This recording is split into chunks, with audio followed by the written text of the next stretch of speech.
Assalamualaikum warahmatullahi wabarakatuh. Perkenalkan, nama saya Siva Isnania, NPM 1911010439. Saya dari kelas H semester 4, Prodi Pendidikan Agama Islam. Tugas ini guna memenuhi nilai UTS mata kuliah Teknologi Informasi dan Komunikasi dengan dosen pengampu Ibu Era Oktaviona MPD. Baiklah, langsung saja pada materi, yaitu penerapan blended e-learning. Penerapan blended e-learning menekankan pada penggunaan internet seperti yang dikemukakan oleh Rosenberg, mengatakan bahwa e-learning ini merujuk pada penggunaan teknologi. Kemudian pendapat lain yaitu Campbell dan Camarga yang intinya menekankan penggunaan internet dalam pendidikan sebagai hakikat blended e-learning termasuk pendidikan guru. Makna pendidikan guru. Yang pertama, penyampaian informasi, komunikasi, pendidikan, dan pelatihan materi keguruan. Yang kedua, seperangkat alat yang dapat memperkaya nilai belajar. Yang ketiga, memperkuat model belajar melalui pengayaan konten dan pengembangan teknologi pendidikan.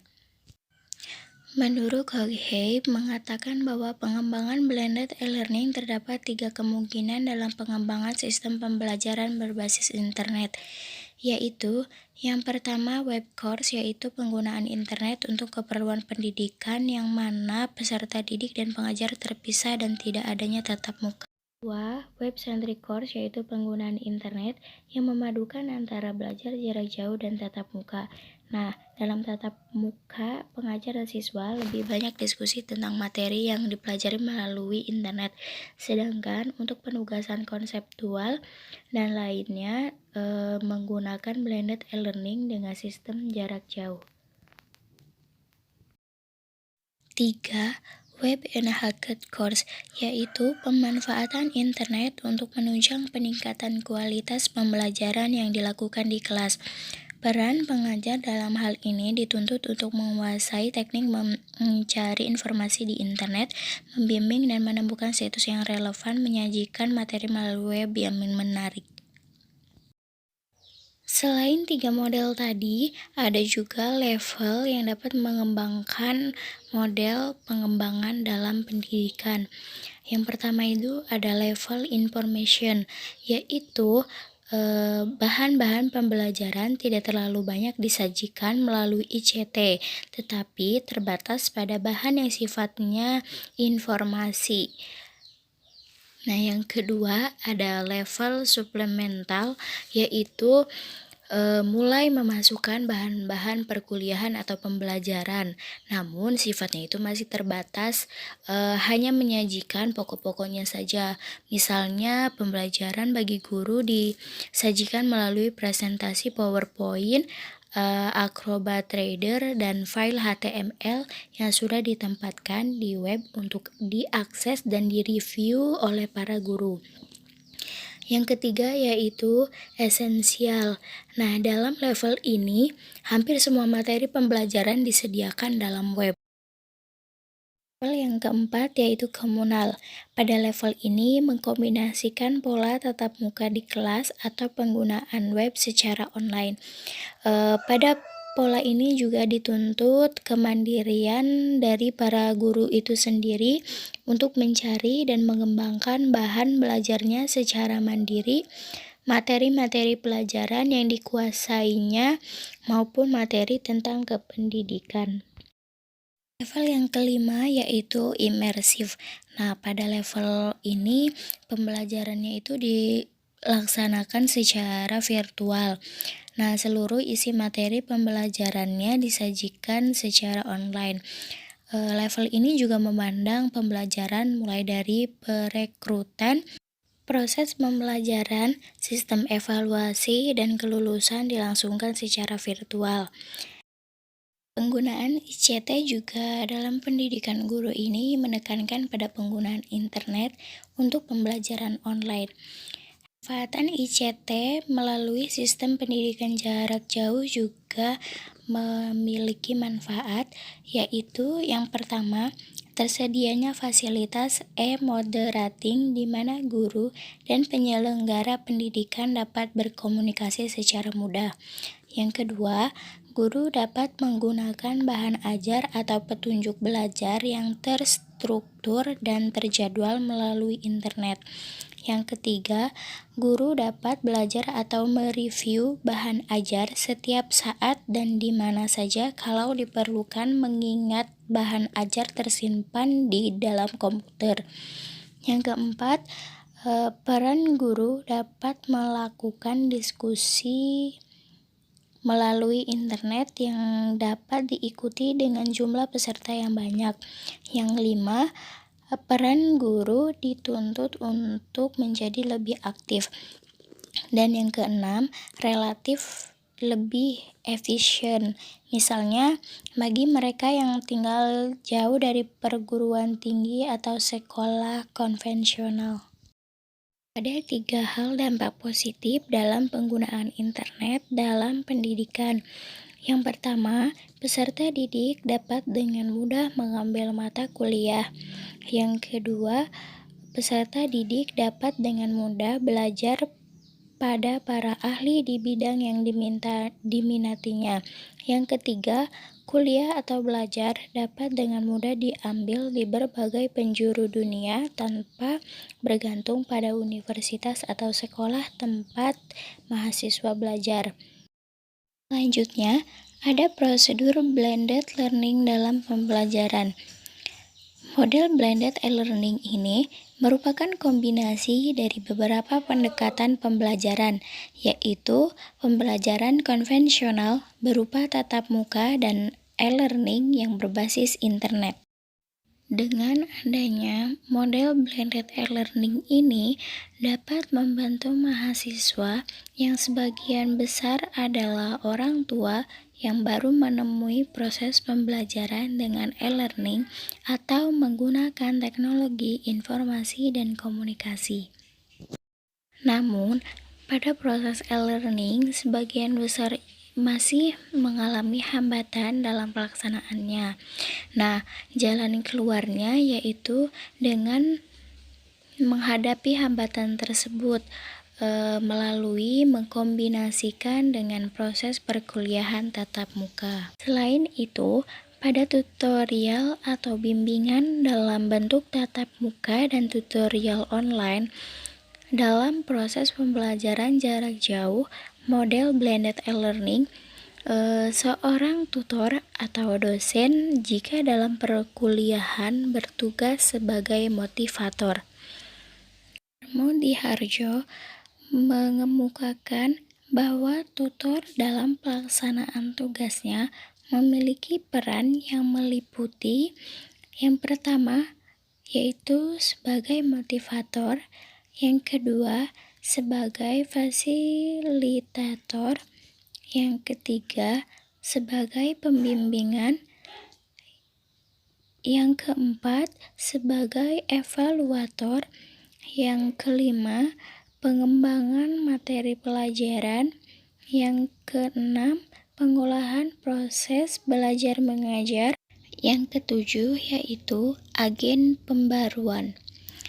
Nah, sebagai motivator, tutor perlu membangkitkan semangat warga belajarnya agar tidak cukupnya belajar di lembaga saja, tetapi perlu mengulanginya lagi di rumah atau mencari dari sumber lain seperti pada pendidikan formal. Selain itu, Muhammad Zain juga mengemukakan bahwa tugas tutor selaku pengajar meliputi yang pertama sebagai informator, yang kedua sebagai organisator, yang ketiga sebagai motivator, yang keempat sebagai pengarah, yang kelima sebagai inisiator, yang keenam sebagai transmitter, yang ketujuh sebagai fasilitator, yang kedelapan sebagai mediator, dan yang kesembilan sebagai evaluator. Sebagai motivator diartikan tutor dalam rangka meningkatkan kegairahan dan pengembangan kegiatan belajar warga belajar harus merangsang dan memberikan dorongan serta reinforcement untuk mendominasikan potensi warga belajar, menumbuhkan swadaya sehingga akan terjadi dinamika di dalam proses belajar mengajar. Konsep tutorial.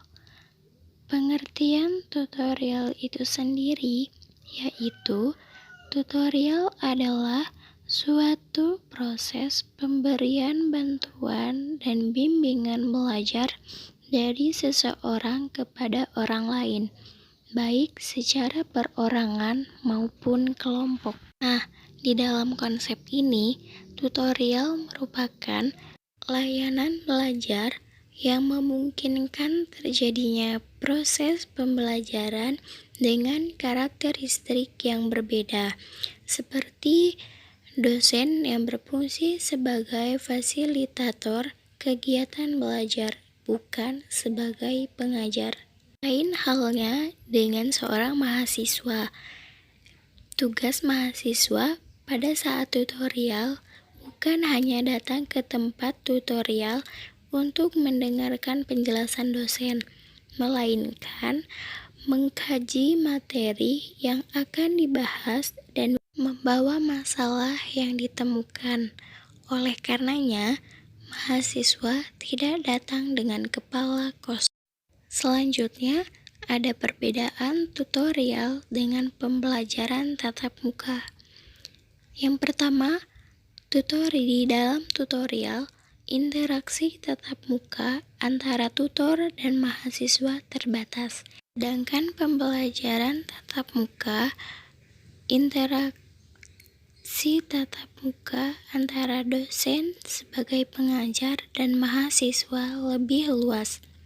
Tutorial 2. Mahasiswa dituntut untuk berupaya secara mandiri dan memecahkan persoalan substansi materi atau kesulitan belajarnya. Sedangkan dalam pembelajaran tatap muka, tuntutan kemandirian tidak setinggi pada tutorial. Mahasiswa dapat mengikuti dan memanfaatkan tutorial dengan baik apabila telah mempelajari substansi yang akan ditutorialkan. Sedangkan pembelajaran tatap muka, mahasiswa dapat mengikuti dan memanfaatkan perkuliahan meskipun belum siap dengan materi yang akan dikaji. Dalam tutorial hanya membahas substansi mata kuliah yang esensial, strategis, dan tidak mudah dipahami dengan belajar sendiri. Sedangkan pembelajaran tatap muka cenderung membahas seluruh substansi mata kuliah. Kegiatan tutorial berpusat pada mahasiswa, sedangkan kegiatan pembelajaran tatap muka berpusat pada dosen. Ada 2 jenis tutorial. Yang pertama ada tutorial tatap muka dan tutorial online. Yang pertama ada tutorial tatap muka. Contohnya dalam program PJJ S1 PGSD, semua mata kuliah diberikan bimbingan tutorial tatap muka. Melalui bimbingan ini, diharapkan mahasiswa dapat menguasai kompetensi mata kuliah tersebut. Yang kedua, tutorial online. Tutorial ini dilakukan dengan bantuan jaringan komputer. Dosen menyediakan materi yang dianggap sulit untuk dipahami dan memberikan tugas. Selanjutnya, ada model tutorial online. Nah, dalam model ini yang menggunakan jaringan komputer. Dalam model ini, tutor harus mempersiapkan naskah tutorial yang memungkinkan terjadinya interaksi antara tutor dan mahasiswa. Selain itu, Partisipasi secara aktif dari mahasiswa juga sangat diperlukan karena mempengaruhi nilai akhir tutorial. Jadi, dapat disimpulkan bahwa prosedur blended e-learning yaitu 1. Menetapkan macam dan materi bahan ajar. 2. Menetapkan rancangan dari blended learning yang digunakan. 3. Menetapkan format dari online learning. 4. Melakukan uji atau evaluasi terhadap perancangan yang dibuat. 5. Menyelenggarakan blended e-learning dengan baik dengan cara menyiapkan tenaga pengajar yang ahli dalam bidang tersebut. Dan yang keenam, menyiapkan kriteria untuk melakukan evaluasi pelaksanaan blended e-learning.